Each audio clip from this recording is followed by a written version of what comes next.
বন্ধুরা, এই তালের সময় আপনাদের সাথে তালের এমন একটা রেসিপি তৈরি করে দেখাবো যেটা কি মুখে দিলেই একদম মিলিয়ে যাবে। আর এটি কিন্তু একবার যদি এই তালের সময় বানিয়ে খান, বারবার কিন্তু বানিয়ে খেতে ইচ্ছা করবে। এটি খেতে এতটাই টেস্ট হয় আর বানানোর পদ্ধতিও ভীষণই সহজ। আর এটি তৈরি হবে মাত্র 10 টাকার সুজি এবং বাড়িতে থাকা উপকরণ দিয়েই।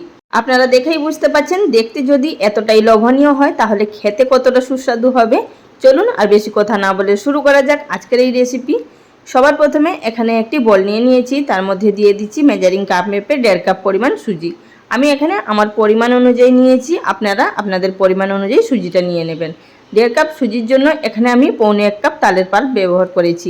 আপনারা যদি এখানে 1 কাপ পরিমাণ সুজি নেন সেক্ষেত্রে কিন্তু 1/2 কাপ পরিমাণ তালের পাল্প ব্যবহার করবেন। এখন এর মধ্যে দিয়ে দিচ্ছি স্বাদ অনুযায়ী মিষ্টি।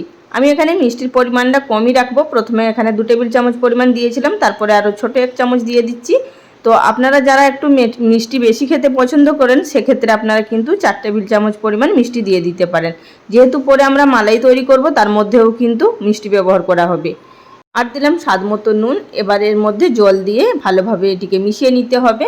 অবশ্যই কিন্তু অল্প অল্প জল দিয়ে এটিকে খুব ভালোভাবে ফেটিয়ে নিতে হবে। একসাথে খুব বেশি জল দেবেন না, তা না হলে কিন্তু পাতলা হয়ে যাবে। তো আমি এখানে অল্প অল্প জল দিয়ে এটিকে খুব ভালোভাবে ফেটিয়ে নিয়েছি। আমার এখানে আরও 1 কাপ পরিমাণ জল লেগেছে। এখন এটিকে ঢাকা দিয়ে রেখে দিলাম 10 মিনিট মতো রেস্টে।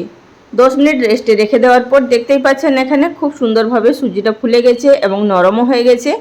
এবার এর মধ্যে দিয়ে দেব 1 টিস্পুন পরিমাণ সাদা তেল। আপনারা চাইলে কিন্তু ঘিও ব্যবহার করতে পারেন, তবে আমি এর মধ্যে সাদা তেল ব্যবহার করলাম। তবে অন্য কিছু তেল কিন্তু ব্যবহার করবেন না, এতে করে কিন্তু পিঠেটা খুব ভালো সফট হবে। আর অন্য তেল ব্যবহার করলে কিন্তু তেলের গন্ধ ছাড়বে। আর এর মধ্যে দিয়ে দেব সামান্য পরিমাণ জল, যেহেতু ব্যাটারটা একটু ঘন মনে হচ্ছে। পিঠেগুলোকে স্পঞ্জি তৈরি করার জন্য এখন এর মধ্যে দিয়ে দিচ্ছি 1/2 টিস্পুন পরিমাণ ইনো। আর আপনারা যদি ইনো না ব্যবহার করতে চান সেক্ষেত্রে কিন্তু 1/4 টিস্পুন পরিমাণ মতো বেকিং সোডা আর 1/2 টিস্পুন পরিমাণ বেকিং পাউডার ব্যবহার করতে পারেন। তো সামান্য পরিমাণ জল দিয়ে খুব ভালোভাবে মিশিয়ে নিলাম। তো ব্যাটারটা কিন্তু আর রেস্টে রাখা যাবে না একদমই। এবার আমি বাটির মধ্যে দিয়ে নেব। এখানে আমি মাঝারি সাইজের বাটিগুলো নিয়েছি, যেগুলো সাধারণ বাড়িতে তরকারি খাওয়ার জন্য ব্যবহার করি, সেই বাটিগুলোই নিয়েছি। এবার প্রথমে 3টে বাটি নিয়েছিলাম, তো আরও একটু ব্যাটার বেঁচে গেছিলো, তো আমি এখানে মোট 4টে বাটির মধ্যে দিয়ে নিয়েছি। আর অবশ্যই কিন্তু বাটিগুলোকে আগে থাকতে তেল ব্রাশ করে রাখবেন, এতে করে কিন্তু পিঠেগুলো খুব সুন্দরভাবে যখন তৈরি হয়ে যাবে বেরিয়ে আসবে, আর অসুবিধা হবে না। বাটিগুলোকে এভাবে একটুখানি ঠুকে দিলাম, যদি বাতাস থাকে ভেতরে বেরিয়ে আসবে। এবার চলে এসেছি এগুলোকে স্টিম করার পদ্ধতিতে।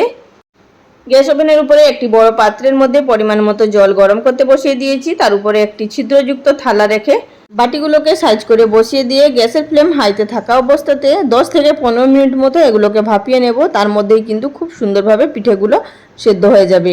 আপনারা কিন্তু 10 মিনিটের পর চেক করে দেখবেন পিঠেগুলো সিদ্ধ হয়েছে কিনা একটি টুথপিক দিয়ে, তাহলেই বুঝতে পারবেন। যদি বেটার না লেগে থাকে তাহলে বুঝতে হবে যে পিঠেগুলো একদম তৈরি হয়ে গেছে।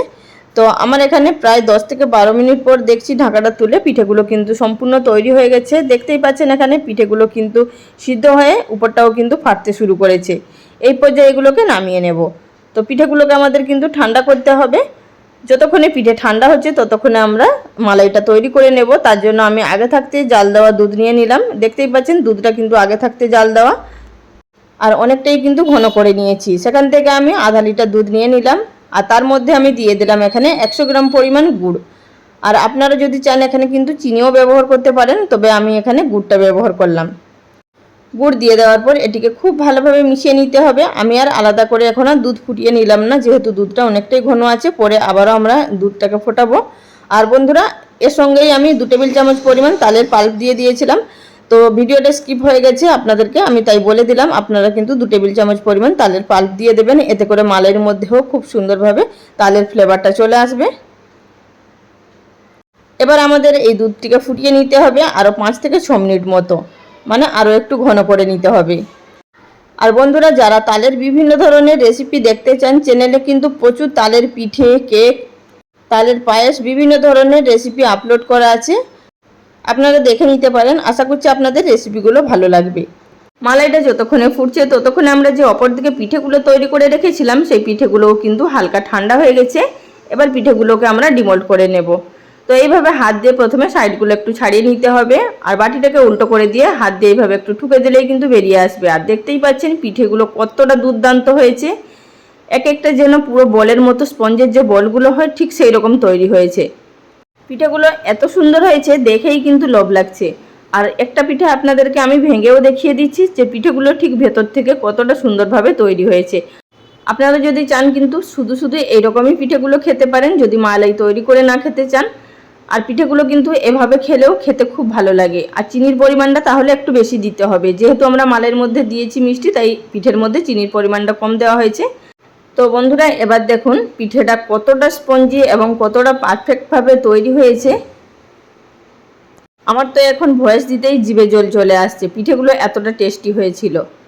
এবার বন্ধুরা এই পিঠেগুলোর মধ্যে কিন্তু আমাদের মালাইটা দিয়ে নিতে হবে। যে মালাইটা আমরা 5-6 মিনিট মতো ফুটিয়ে নিয়েছি, সেই মালাইটা নিয়ে এসে কিন্তু এবার পিঠের মধ্যে গরম গরমই দিয়ে দিতে হবে। এতে করে পিঠেগুলোর ভেতরে কিন্তু মালাইটা ঢুকবে। মালাইটা যদি ঠান্ডা হয়ে যায় তাহলে কিন্তু পিঠে ভেতরে ঢুকবে না। আর আপনারা যদি চান পিঠেগুলোর মধ্যে হালকা একটু ছিদ্র করে নিতে পারেন টুথপিক দিয়ে, এতে করে কিন্তু পিঠের ভেতরে আরও ভালোভাবে মালাইটা ঢুকে যাবে। তাও আপনাদের দেখিয়ে দিচ্ছি কিভাবে টুথপিক দিয়ে ছিদ্র করে নেবেন। তো দেখুন এইভাবে আমাদেরকে ছোট ছোট ছিদ্র করে নিতে হবে, এতে করে মালাইটা খুব ভালোভাবে পিঠের ভেতরে ঢুকে যাবে। পিঠের ভেতরে ছিদ্রগুলো করে দেওয়ার পরে এবার যে বাদ বাকি মালাইটা ছিল সেটিও পিঠের মধ্যে দিয়ে দিচ্ছি। এখন উপর থেকে আমি একটু পেস্তা বাদাম গ্রেট করে দিচ্ছি। আপনারা এটি কিন্তু দেবেন না, এটি স্বাদের কোনো পরিবর্তন হবে না, শুধুমাত্র একটু ভালো দেখাবে, তাই আমি এখানে ব্যবহার করেছি। যেহেতু আমি এখানে ভিডিও করছি, থাম্বনেলটা দেখতে ভালো লাগবে, তাই এখানে ব্যবহার করলাম। তালের পিঠের মধ্যে এই পেস্তা ফেস্তা কিন্তু কিছুই লাগে না, তো আপনারা এখানে ব্যবহার করবেন না। তো বন্ধুরা দেখুন এখানে পিঠেটা ঠিক কতটা ভারী হয়ে গেছে, এর ভেতরে কিন্তু মালাইটা খুব সুন্দরভাবে ঢুকে গেছে। এবার আপনাদেরকে একটি কেটে দেখিয়ে দেবো ভেতরটা ঠিক কতটা নরম হয়েছে। আর আপনারা বাড়িতে অবশ্যই একবার এই তালের সময় এই পিঠে বানিয়ে খেয়ে দেখুন, আশা করছি আপনাদের সকলের খুব ভালো লাগবে। যদি আপনারা অন্যান্য আরও কোনো রেসিপি দেখতে চান অবশ্যই কমেন্ট করে জানাবেন, চেষ্টা করব আপনাদের সাথে শেয়ার করার। তাহলে বন্ধুরা আজকের এই রেসিপি আপনাদের কাছে কেমন লাগলো অবশ্যই লাইক কমেন্ট করে জানাবেন। আজ এই পর্যন্ত, আগামী দিন কোনো এক নতুন রেসিপি নিয়ে আবারও হাজির হয়ে যাব। সবাই ভালো থাকবেন, নমস্কার।